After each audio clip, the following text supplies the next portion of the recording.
Welcome to Impact Factor, your weekly dose of commentary on a new medical study. I'm Dr. F. Prey Wilson of the Yale School of Medicine, and today I'm here in the deep, dark forest, or as close as I can find the deep, dark forest in suburban Connecticut, to talk about viruses and how they can jump from animals into humans.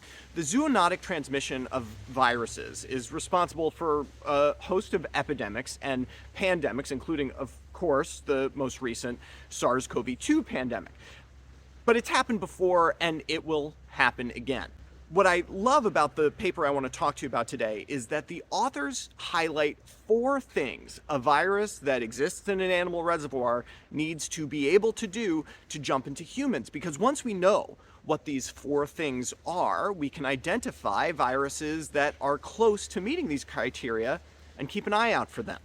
The object lesson that the researchers are using to teach us about zoonotic transmission are Arteriviruses. This is a family of RNA viruses, which is not too distantly related to the coronaviruses that we know and love.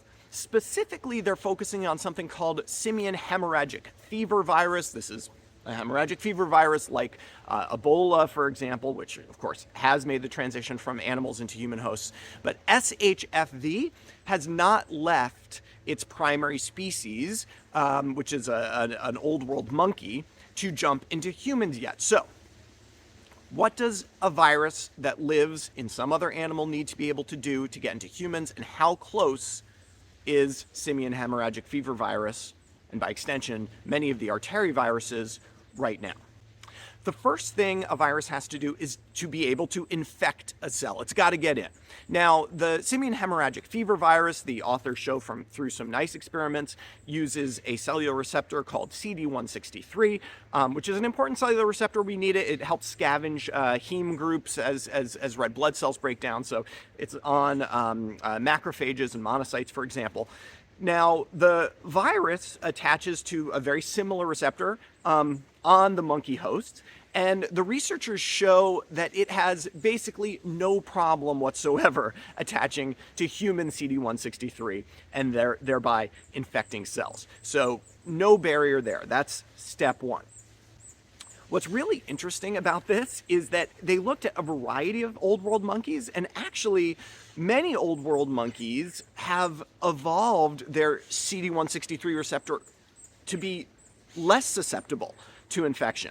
So interestingly, humans, because we haven't been under selective pressure from this virus, have really no evolutionary defense built into our CD163. It's fully capable of binding this virus, which is concerning. Number 2, once a virus gets into a cell, that's not enough. It's got to use the cellular machinery to make more copies of itself. So, number 2, can Arteriviruses use human cellular stuff, human cellular production methods to make more copies of itself?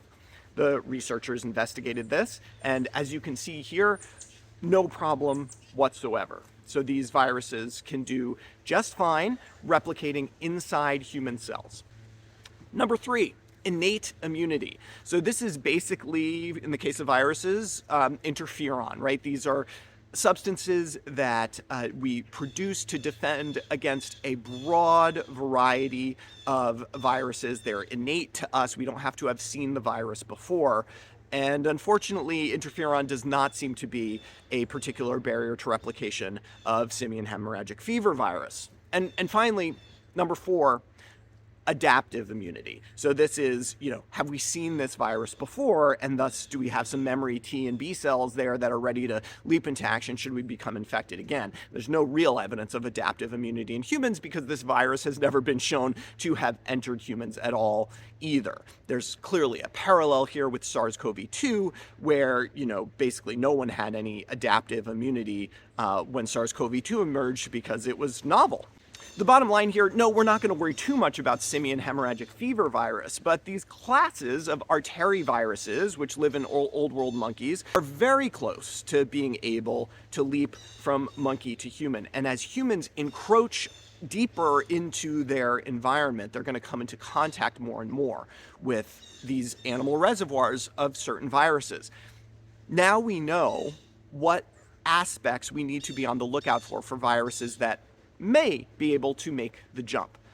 And the authors argue we should be surveilling the human population, developing serology tests to see if that jump has been made so we can act quickly enough and stop the next pandemic before it starts. For Medscape, I'm Perry Wilson.